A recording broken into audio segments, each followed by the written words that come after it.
This podcast is brought to you by Podcast Nation.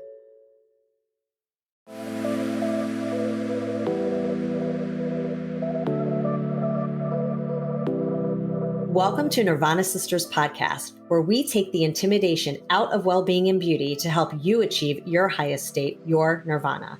We are sisters-in-law and your hosts. I'm Amy Sherman. And I'm Katie Chandler. So let's get into some real conversation.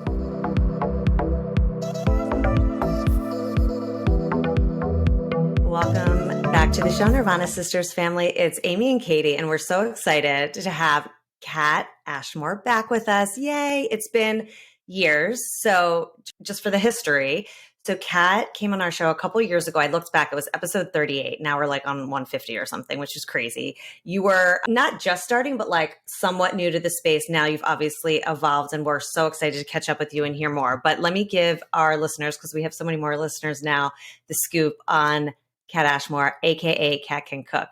So Kat Ashmore is a chef, recipe developer, and digital creator behind Kat Can Cook. She graduated from the award-winning Institute of Culinary Education in New York and went on to work for Martha Stewart, developing retail recipes and producing cooking segments on the 8-time Emmy award-winning The Martha Stewart Show. Kat lives in Fairfield County, Connecticut with her husband, Michael, and their family. Welcome back to the show. We are so excited to have you here. We've been following you. We're so proud of everything you've done. We can't wait to hear everything. So welcome. Oh, so great to be here. I can't believe it was what, 2 years ago? Yeah, it was like 2022. I looked back. I can't remember what month, but yeah, I was looking back. I'm like, oh my God, episode 38. That's crazy. So long ago. Oh, wow. So long ago. I know.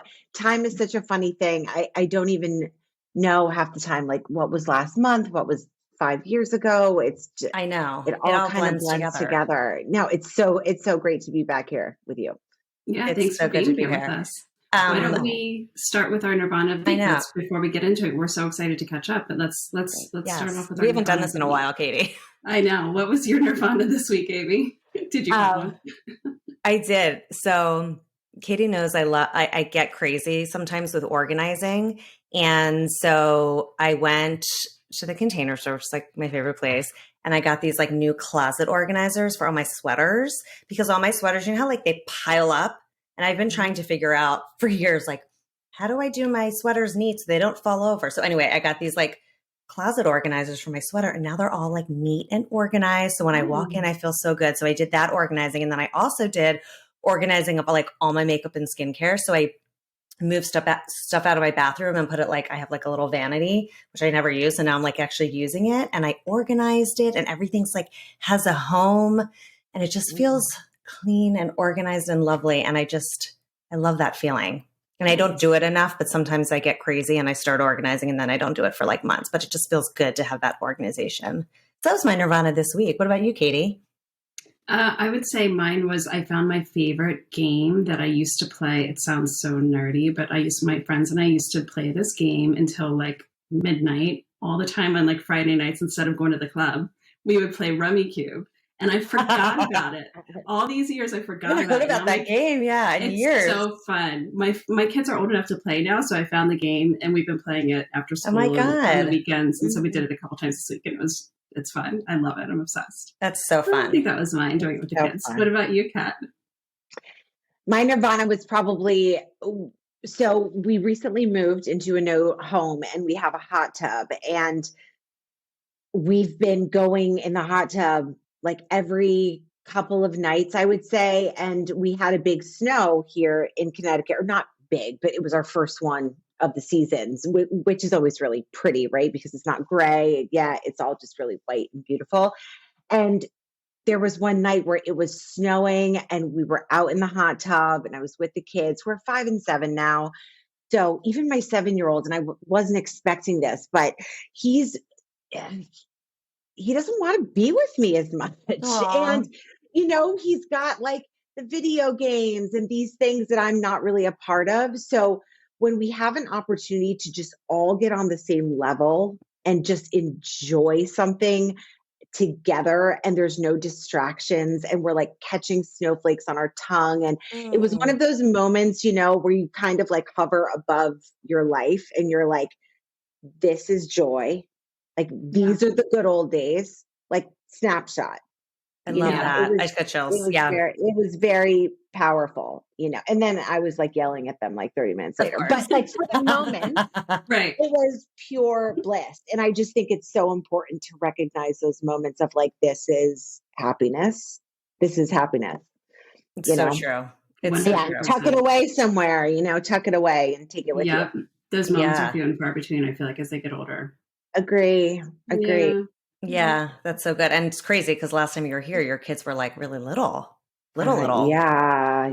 Wild. Little. Okay. And that's when you had just gotten back to work. So that's circling back to your work. When we talked to you, you'd just kind of been in for, was it maybe a few months that you had done the transition into Cat Can Cook and really diving into your TikTok following and everything. Mm-hmm. And now here we are, huge announcement. Tell us all the things. Tell us the big everything. announcement. I mean, everything's great. It like everything is really great. It'll be 4 years this summer since I started creating on Cat Can Cook, but really, I would say 2021 that's the first year that I was able to monetize it all.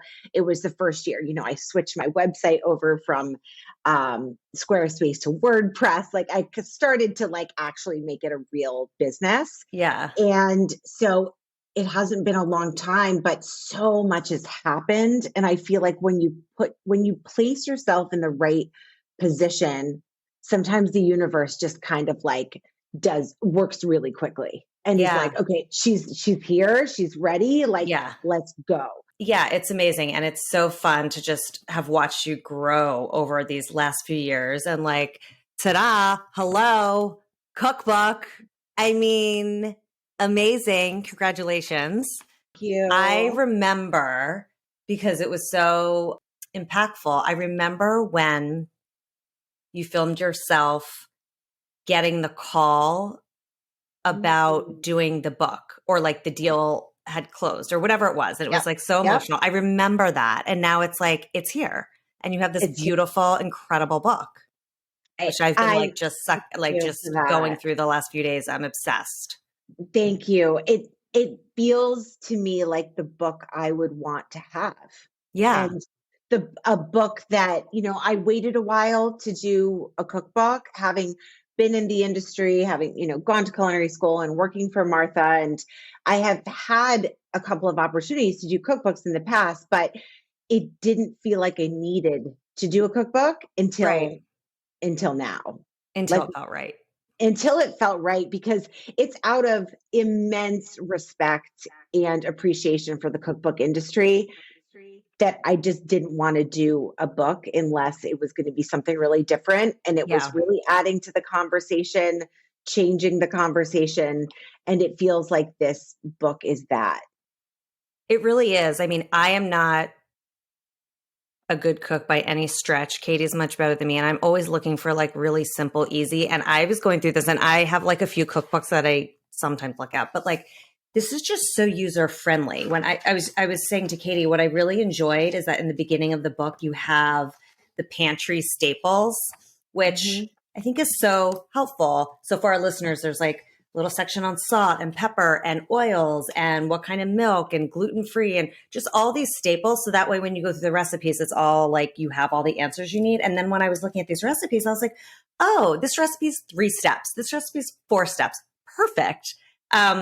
So that's like amazing for someone like me who really doesn't cook a lot. But like I just told my son, my younger one, who's now in 8th grade, but he's like in the phase where he is eating nonstop. I can't keep up with him. And I'm always like, I wish I was like a good cook so I could just make all this stuff so he would just have stuff. So I told him, I was like, go through the book I just got this weekend, pick out recipes that you want me to make for you, and I'll have these ready to go. But like, I don't know exactly what you like. Your taste is changing all the time. So like, pick some recipes. So he's going to pick some recipes from the book this weekend. So phenomenal. Yeah. I love that. Yeah, that's great. If he likes meatballs, the chimichurri meatballs are a great one, because you can form them and freeze them, or you can just make like a double or triple batch and then freeze them, and they're just ready to go. You put them on grain bowls, you tuck them into pitas, you just eat them with your fingers, which is usually what I do. So good. So that kind of thing. But these recipes are really, it's what I make at home. Yeah. I don't make multiple meals for dinner. I make, one and I meal. know people are like, how do you do that? It doesn't mean that my kids eat every single thing on the plate. I make sure that there's a safe food on the plate that I know they're going to eat, or two usually that I know that they're going to eat. Sometimes they'll take a little bite and be like, no. But like the turkey feta burgers that I just made them a few days ago, and my kids ate them 2 nights in a row. And it's like they have kale in them. I mean, they wouldn't eat kale on its own, but they will eat them. Now, they wouldn't eat them last year, but things changed. So, those kinds of recipes I think are just so helpful. And it's really familiar concepts, right? It's just taken in a modern kind of unique direction, like the meatloaf, for instance. Like everybody knows meatloaf, but like this is just an amazing meatloaf with caramelized onions and horseradish, and it just like kicks up the flavor, and it's familiar, but it's different at the same time. It's not intimidating at all, which is why I like it. I find most cookbooks just like out of my reach. Like they're just too complicated, or just feels too like, it's very approachable, very, like I said before, like very user-friendly, not intimidating. Like it's fabulous. So what is there's like, how many recipes in here? Over 100, I think. Like what's your favorite one? Well, I have like 2 questions on this. Like what's your favorite one? And then like give our listeners 3 easy and quick weekdays, like weekday meals. We can make them every week. Super easy. Weekday meals. Sure. Yep. And so the first recipe that always comes to mind when people ask about this is the most complicated recipe in the book. Now, when I say that, it's not complicated. It was very complicated for me to develop it because it took me 3 years, but it's the 3-year gluten-free bread. And it literally took me 3 years to perfect this recipe. Okay. Thousands of hours of iterations. By the end, I was like asking my husband, like, what do you think about the crust on this? And he was just like, I don't know. Like, I don't know. It's the same thing. It was so minute, but I'm obsessive. And this is a bread that it's gluten-free. So yes, you buy some of the ingredients that maybe you don't have on hand, but like you buy them, you have them, you can mix the dough, you can bake it, and you can eat it in the same day. There's no overnight rest. So if you wake up on a Sunday, I make it every single Sunday. You wake up on a Sunday morning, you're like, I want fresh bread for dinner. You can have that. So that is a recipe that I'm really, really proud of. And people have been chomping at the bit to get this recipe. And it was the one recipe I knew I had to save. Yeah. Cookbook. I was like, this has to be in the cookbook. The baked good, all of the baked good recipes are fantastic. It's like my husband is often like, I don't know why people are so crazy about your salads. Like it's your baked goods that are like crazy good. And a lot of them are gluten and dairy free, or just have less sugar. I'm always looking at how to keep the integrity of a recipe so that it tastes like, it is a brownie, it is a piece of cake, it is those things. It's just like, how much can I cut back on the sugar without it affecting the integrity of the recipe? And how can I be imparting flavor another way? What is the role that this ingredient? So a lot of things go into account, but the New York style crumb cake is fantastic. And it basically mimics those like big squares of crumb cake that every New York corner store sells. That's like wrapped in cellophane. And it's that like big vanilla cake with like the boulder sized crumb topping. Yes. And it's that. Looks great. Phenomenal. And any child will eat this, that's for sure. Yeah. I mean, it's just phenomenal. But I really think, as you said, that dinner is really the Achilles heel for a lot of people. A lot of moms. Kills me. Right? It's just like, and it's often not very fun to make dinner for your family. I mean, even for me, and I love to cook, but usually it's just like, I have to cook something because I'm their parent and that's part of the deal. And I'm like supposed to feed them. I wish they would intermittent fast, but I haven't been successful with that yet. So when it comes to dinner recipes, so I've got 2 different chapters. There's the Sunday suppers, and then there's the weeknights chapter. And one of the most popular recipes with my kids, aside from the chimichurri meatballs that kill in feta turkey burgers. Like they love the miso teriyaki pork tenderloin. Mm. And it's a really quick thing to make because pork tenderloin, it's, it's lean, it's not expensive, it is quick to make, and you just have this beautiful miso teriyaki glaze that is literally, I mean, how many ingredients? Yeah, I think it's 5 ingredients, and it's fantastic. So stuff like that where you're able to all enjoy the same protein. Maybe your kids won't eat the vegetable or, something like that, but at least you're not making completely separate meals all the time. Yeah, that's what I feel like I'm doing with my youngest. And my oldest has come around and she'll eat just about anything I put in front of her. But your tip, you told us this when you were on the first time, of having a safe food that you know without a doubt they're both going to eat. I've been using that ever since, and it really does work. But then I end up cooking like an extra protein just to get that in her as well. But I feel like the weeknight thing, it's the time crunch, right? That's why it's not super fun to cook when you've bedtime routine is in half an hour. They have to get up early, so blah, blah, blah. It's a totally different story when it's on the weekend. And it's just like coming up with what you're going to make. That's the worst part. Right. Like every night my husband are like, what are we going to eat? I mean, yesterday, when I think about it, like yesterday I marinated chicken and I did like slow cooker all day, just threw it in there and I like forgot I did it. And then at 5 o'clock, I was like, I forgot I already put that in. So like, that was great. But like, I don't think about it every day, but like, the thinking about it is the worst part, right? You're like, oh, what am I? It's like the classic problem, right? And everyone says the same thing about it. Mm-hmm. And it's I always tell people to think about it in the morning.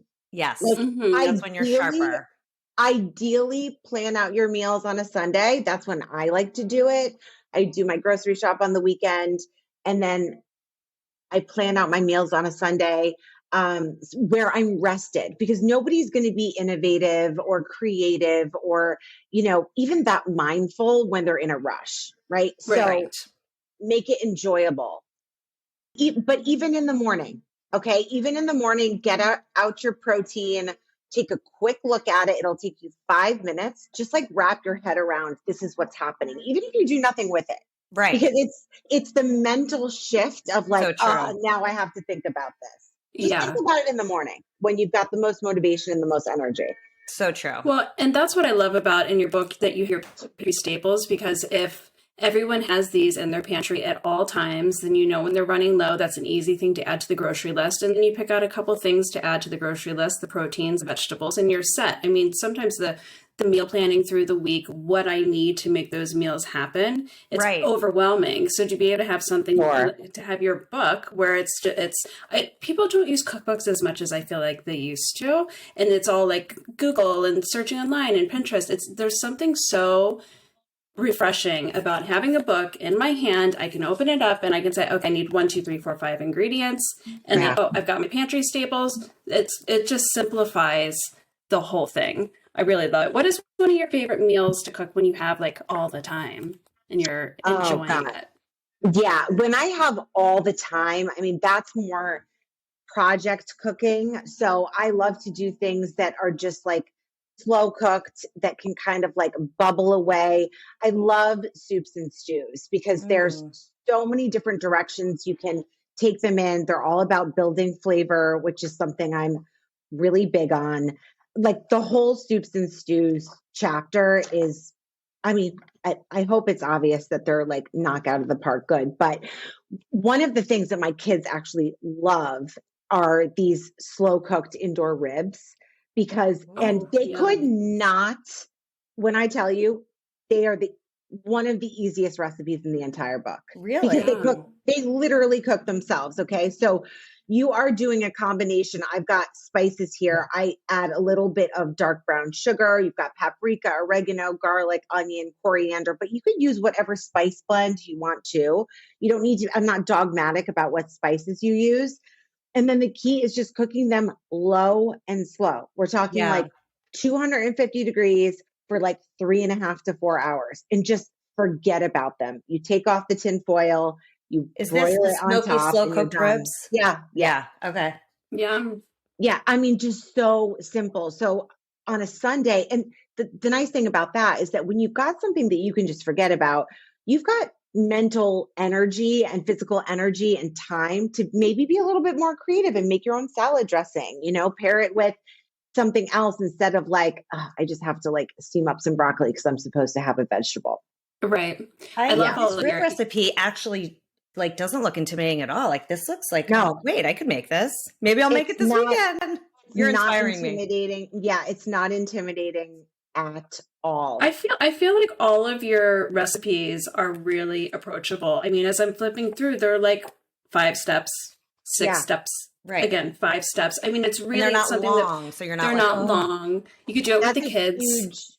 That is a huge part of the recipe development process for me is that much like Coco Chanel says, like a woman should accessorize and then take one thing off before leaving the house. A lot of my editing is removing things, removing smart. ingredients, removing steps. Like, how much does this really need to be done in 2 bowls? Can it be done in 1 bowl? Like, maybe I'll add the baking soda at this stage instead, so it activates more. So a lot goes into a recipe being simple. And it's very thoughtful. It's almost like harder to make it simple, I would think, because you have to iterate constantly to get it there. Way harder. I wanted the recipes to almost all be on 1 page. I'm always eliminating steps. Like, how much does this really need to chill in the refrigerator? Like, can I get away with it? Maybe I need to replace it with a different ingredient. So I'm always looking at how can I make this easier, less time consuming, and really just take up less mental energy, I love that. Yeah. One of the many reasons why you have 3+ million followers on, is that right? 3 million plus? Is that what I saw last? It's not quite. I mean, between Instagram and TikTok, I'm like just under 3 million. Yeah. Crazy. And speaking of the 3 million, and one of the big things that made you go viral was your Hungry Lady salads, which I know we talked about last time, which we're still obsessed with. And for our listeners, there's a huge section in the cookbook with all the Hungry Lady salad recipes, which is incredible because to have all that in one place, they're so good. It's the largest chapter. It's the largest chapter in the book. And it's not actually all of the Hungry Lady salads. Oh, it's just like your favorite? Because, I mean, I have like 46 or 47 salads at this point. That's your second book, like just the Hungry Lady salad book. I mean, they're going to need to be factored in. We did just sign to do book 2. Oh my God. Congrats. Incredible. That's actually just signed to do book 2 and 3, if I'm honest. Oh my gosh, Kat, that's amazing. So it's good. I mean, yes, the orders have been so strong and the enthusiasm has been so strong that it's the way that the community has shown up. It's really our book. And I always say that, like, I am the voice, but you all are the microphone. I don't exist without, I mean, you get the message out, you get excited about it, or else I would just be like sitting in my kitchen, like dancing to my food without anybody there. So like, that's not quite as effective. But yes, so the Hungry Lady salad section. So the entire book is about 90% new recipes and then 10% fan favorite recipes. Great. The Hungry Lady salad section is 18 recipes. So 14 of them are brand new and 4 of them are fan favorite. Amazing. Nice. Great. Yeah. And I mean, those salads, like, I know we talked about this last time, like you can make them and just have them for like like a couple of days, throw them on with your dinner, have them for lunch. Sometimes even up to a week. I mean, that's what I'm always wanting to give back, the gift of time. That's one of the things we just never have enough of. So taking advantage of when you have some time, make this salad, have it in the fridge so that like you have something to look forward to for lunch every day. It doesn't just get the job done. It's like, and then you have more mental energy to think about dinner. Like it's all this, it all plays into each other. Like, I don't want you waking up being like, what am I going to have for breakfast? What am I going to have for lunch? What am I going to have for dinner? You're not going to do your best work that way. It's all laid out. Okay. So this book is truly gorgeous and stunning, like just the photos and the layout and all that stuff. What was your favorite part of like putting this together? I imagine it's such a creative and fun process, and I'm sure very, very grueling as well. But like, what was your favorite part of the whole experience? I think my favorite part of the experience was crafting the story around the book. I'm very much a storyteller at heart. That is at like the core of all of the content I do. And it has been the most common thread through my whole career, whether it was, telling stories on television with Martha, or then on corporate side, or as a gourmet foods buyer, telling the story on a retail level. And I love to write. So really creating the recipes. I mean, if I had my way, I would be in my kitchen listening to music, just creating recipes, writing recipes, editing recipes from morning to night. That's Yeah. there's nothing I love more. And I look at every recipe like a story. Like there are different characters that you need that round out the story, and they bring out certain things in each other. And it creates this like holistic, rich story. So creating the recipes, and then also just like writing the head notes about each recipe, because my communication style is very personal. I want people to feel like they are at home with me, cooking with me. And I always love to read that in a cookbook. I want that personal element, Yes. because they're my favorite stories to read, even now.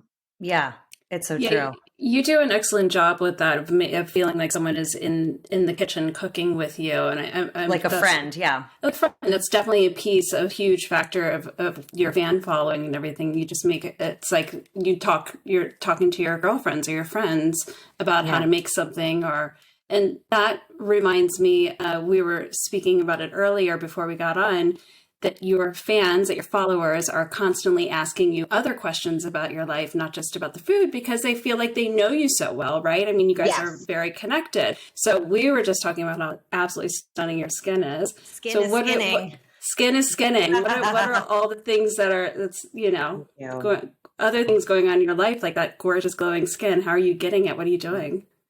Thank you.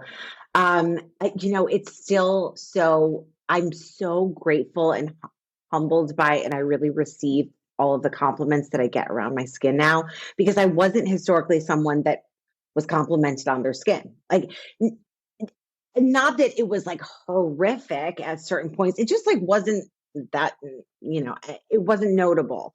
And so it's really amazing. I do work at it. I mean, there's a lot that I do, right? So some people are kind of like, oh, that's too much. And it might be. I mean, for me, I really enjoy it. We need to hear the whole breakdown, because we love this. We need to hear every single step. I will give you the entire breakdown.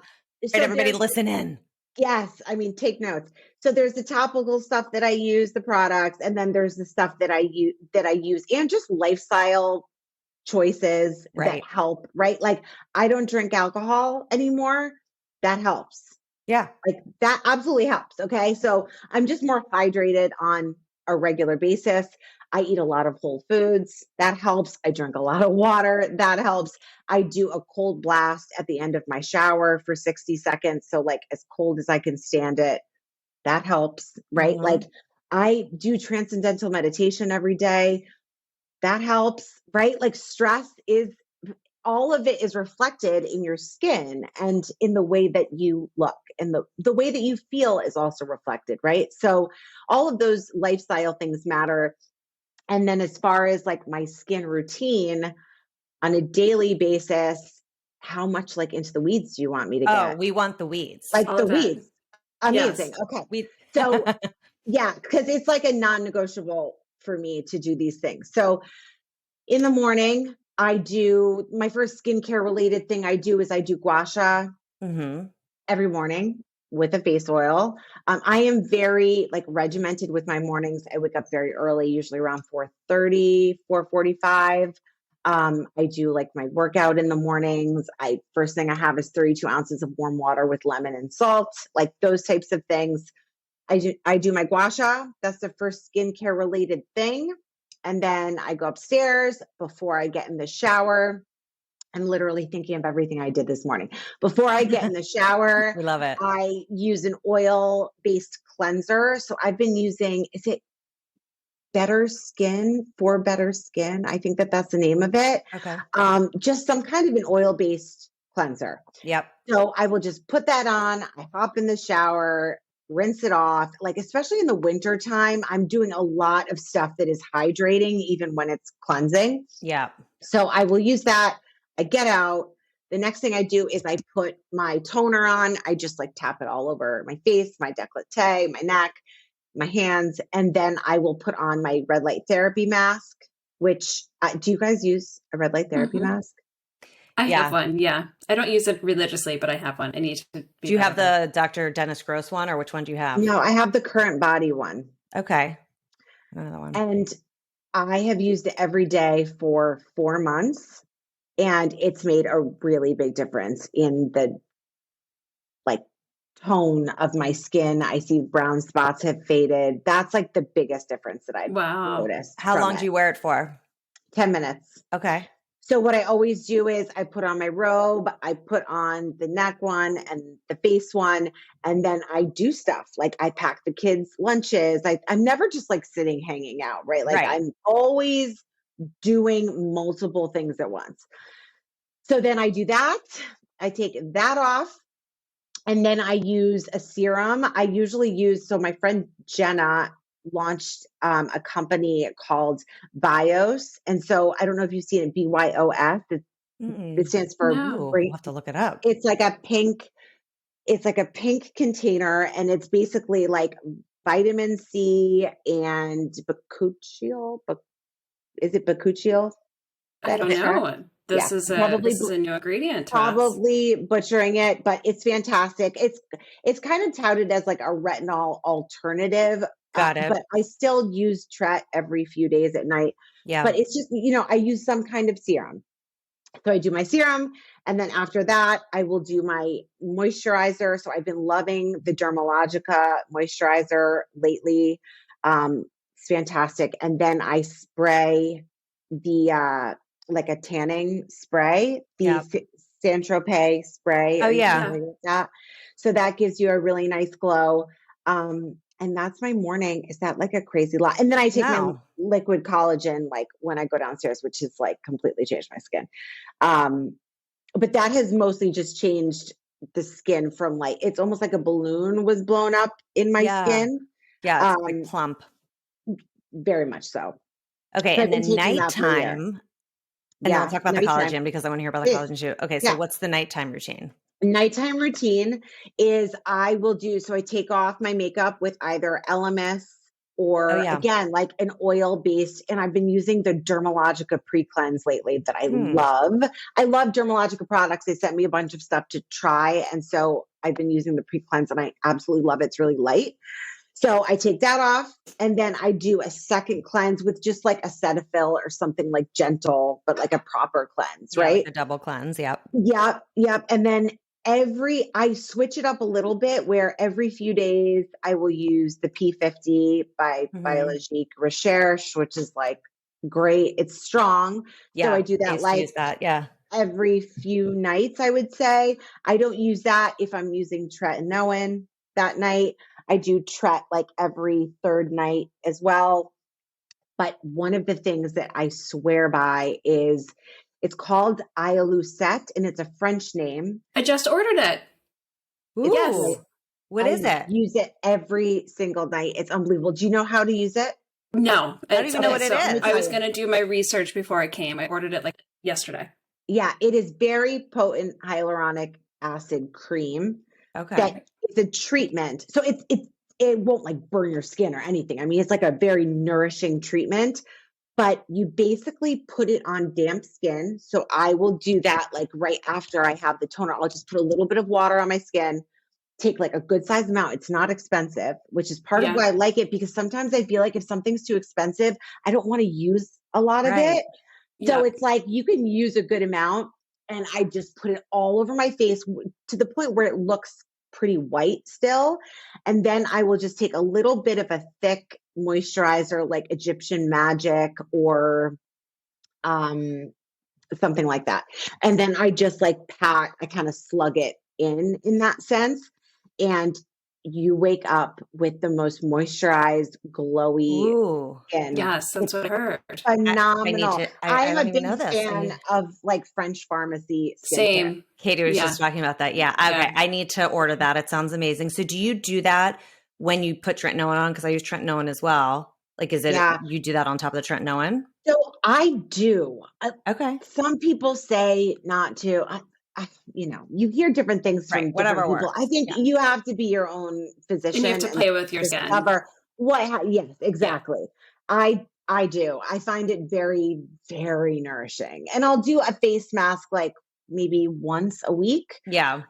Nothing crazy, but that, yeah, that's one of my favorite products. Okay. And I'm that's so definitely excited been a to try game that. changer. What I read about that product is that it pulls moisture into your skin from wherever you're adding the moisture. So like you said, your face has to be damp before, and then you're putting on like a heavy slugging cream afterwards. It's really helping that moisture seep into your skin. So I read if you use it while your face is dry and then you don't follow up with the moisturizer, it will actually dehydrate your skin because it'll pull the moisture out of your skin. Interesting. That makes sense. Yeah. So That makes a lot of sense. I like to know the why behind things. So I appreciate you sharing that because I wasn't aware of that. I just knew you needed to use it on damp skin. Yeah. And yeah, it's really fantastic. Ooh, and then I use excited. the canopy humidifier at night. Yeah.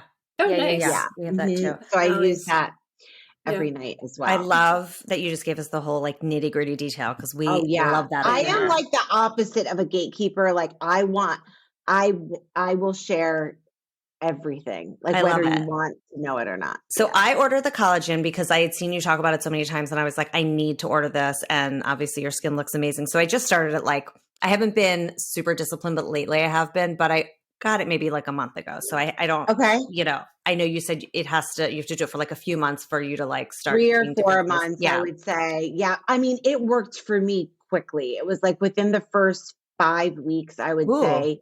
Okay. Everybody started commenting on it to me. Wow. Like my followers, like I wasn't planning on even sharing it for 3 months. Yeah. But people were like, what are you, asking all of these questions. And now, and you just do like the 2 teaspoons in the morning or 2 tablespoons in the morning. 2 tablespoons every morning. My husband takes it now. My mom takes it. Wow. She's 75.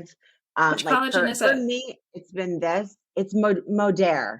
Okay. And if you see like the before and afters, my collagen highlight, it's like comical. No, like, I watched it. comical. I was like, before I bought it, I watched it. I'm like, this is incredible. I mean, it's what, and like do you use the plain one or do you use here. the like, I got the one that you recommended, like the plain one. It kind of tastes like pure. It's like a kind of like tart almost. Yeah, it's not bad, but there's also flavored ones. Do they kind of work the same? Yes. So they're all the same amount of collagen. Yeah. But like it also has hyaluronic acid in it too, right? So it's like you see a lot of these same ingredients. It's just like, I mean, the collagen's expensive, but you get what you pay for. Like I use less Botox now and I don't use any like eyelash serum anymore. Like, oh, really? So it's affecting like your hair growth? Oh, yes. Wow. What good for nails also, right? Like the strength of your nails. And joints. My husband takes it because of his joints. Like he has no shoulder pain for the first time in like 15 years. Wow. So it's great. Yeah. It's really good. I mean, I'm ordering. I get offers.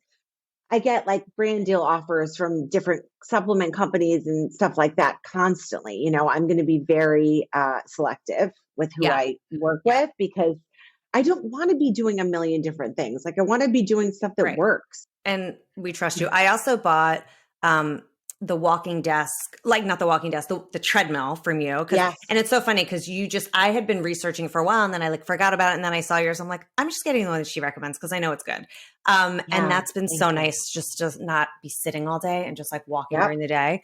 So that's great. Cause I've noticed like, obviously you have so much content around cooking, but now you have a lot of like great lifestyle content. Like I'm wondering, I'm like staring at your sweater/sweatshirt. I'm like, is that an Amazon or is it like where you get it? Like, I love it. This is Dudley Stevens. Okay. But it's, it's the kind of thing where I think very much like Martha in a way, like she started out in catering, and then she became a lifestyle brand. And I've always operated in the sense where I am going to listen to what people want from me. And I'm not going to sit here and think, I know what people should want to see from me. I'm going to talk about, I'm very passionate about the things that I believe in. And like creating a life that I'm excited to wake up to every morning. So I talk about it all. I talk Good for about it you. all. Love it. And you know, I'm It's kind of like, working for you, if obviously. want, like, there are so many food creators and there are so many websites, Food Network, New York Times Cooking. If you just want recipes, go there. Like Yeah. the only thing that's really different about what I do is that I'm doing it. So my content is very personality forward. Like And people, that's the best. people are making better food than me. People are taking better photos than me. People are putting together better outfits than me. But like, I'm the only unique thing about my brand. That's right. That's That's right. it. And you know what? I always like to follow people like you that have a specialty, right? But then you start seeing their lifestyle and you get to know them more personally, because that's when you like can really connect and start trusting. Yeah. And like it makes just for better overall content Yeah. and like whatever. So we love it all. And you are going on a book tour, I Mm. read. So let's hear about that. Like where is it starting? Because I was just saying to Katie, I think you're like your first stop is near her. I was like, Katie, you got to go. Yes. So the first event is going to be the 23rd in Madison at RJ Julia. January And then 23rd. Okay. and then it rolls out where I'm going to be in Danbury at Barnes and Noble there. I'm going to be at the Del Mar in Greenwich for a really fun event. And the kitchen at La Scale is going to be making a few of my recipes for the appetizers from the book. So it's really fun. And then I'll be traveling a bit where I'll be in, I'll be in Rhode Island at the Williams Sonoma in New York, at Columbus Circle, Boston, Dallas, Texas. I'm going to be hosting an event with my friend Alex from the Defined Dish. And we're going to be hosting an event together. And then Houston and more stops may be added. But I have the full list on both my website and my Instagram. Okay. Yeah. You need to come That's to so DC. exciting. Yeah, I that's so know. exciting. I'm actually surprised that we haven't prioritized DC yet. I mean, a lot of it is just based on analytics, right? And where your Yeah. And demographics where are showing. people are. Yeah. Most people are, but I know that we've got a lot of people in DC for sure, because Okay. a Well, lot if of you people come, are let me coming know. saying, I will. Know. I Yeah. will. Definitely. I can interview you live. We could do a Nirvana I would Sisters love live. We take some that. Q&A from the audience. You see what I'm saying? Oh, I got I it love taken care of.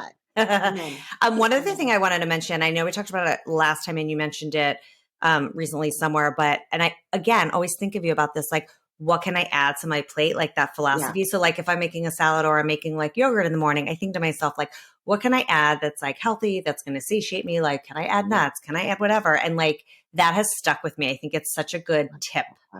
Yeah. I'm so glad. It's been huge for me. It's really been huge for me because I don't snack that often now. And I don't even realize that I don't really snack until people are like, no snack. Like it's crazy to some people, but my meals are really satiating. So I don't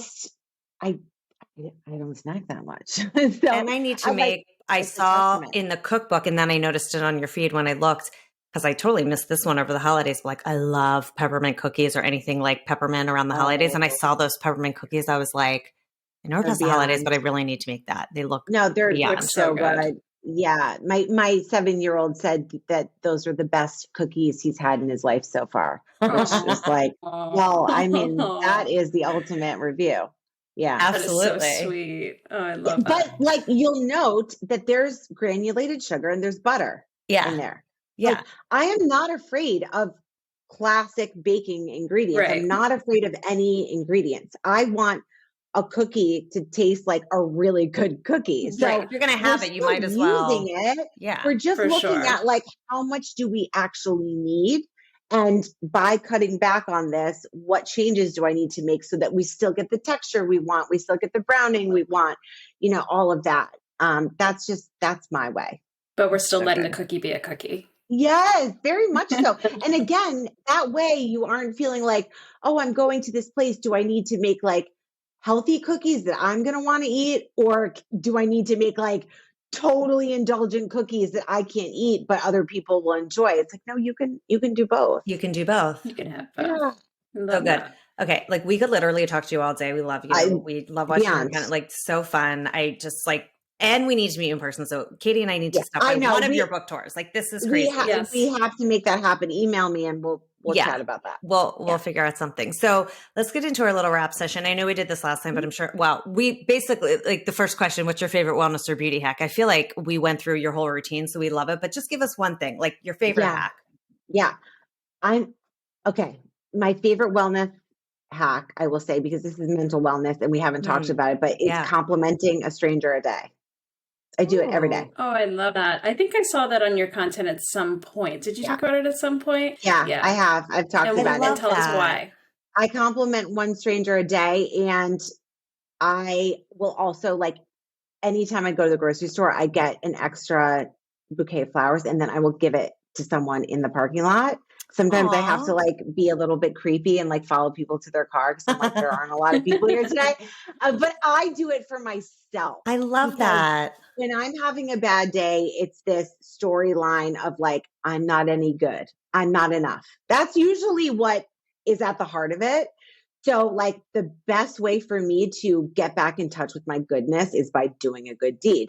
And so instantly I feel like I'm a good person. So it's not completely altruistic. It makes you feel good, and it makes, like, you just make someone's day. That's wonderful. Completely. Yeah, I swear by that. I love that. It shuts down those automatic negative thoughts that we all have, right? It like quiets it down. Gets you outside of yourself. Yeah. That's great. All right. So you gave us the play-by-play of the routine. What's the 5-minute flow? How are you going to get out the door quickly if the Uber's right around the corner?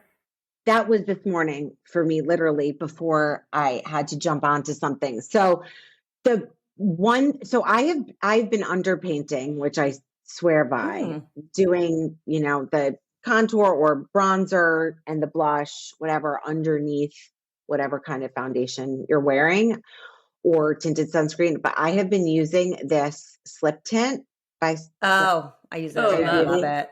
So good. It's my favorite. I'm obsessed with it. So good. I'm obsessed with it. I love the Ilia skin tint too, but, like, this is my newest obsession. And this concealer by Natasha Denona. Oh, I've heard of it. Best concealer I've ever used. Really? Best concealer I've ever used. Yes.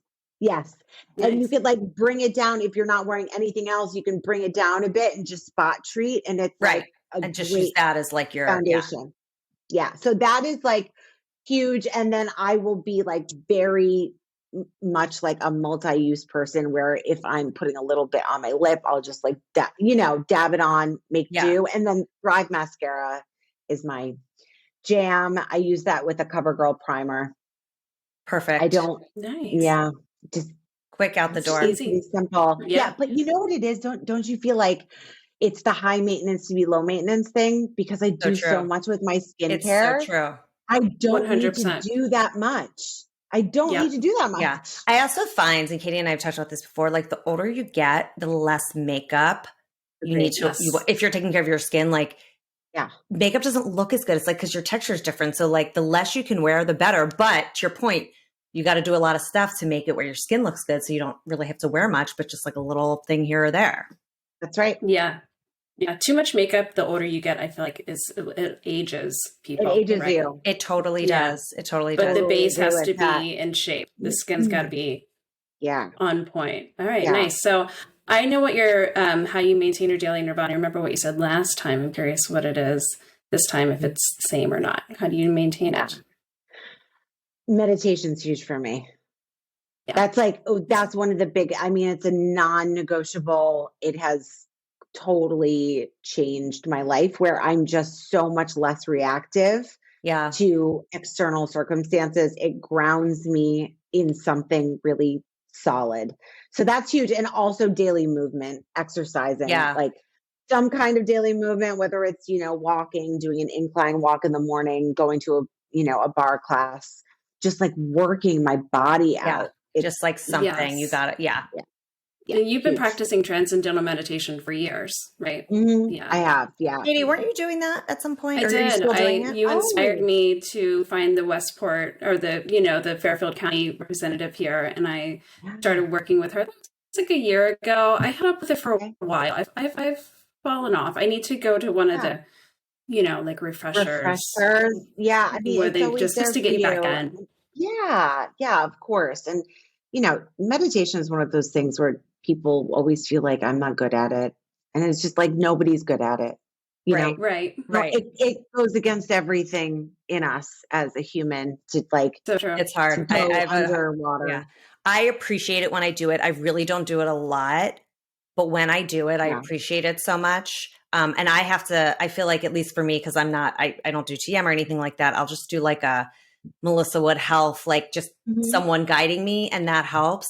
But I really need to force myself to do it more, because you're right. Like every time I do it, I feel so much more grounded. I just like so much more grounded. Put it in your calendar. If you, that's the way that I implement a new habit, is I put it in my calendar.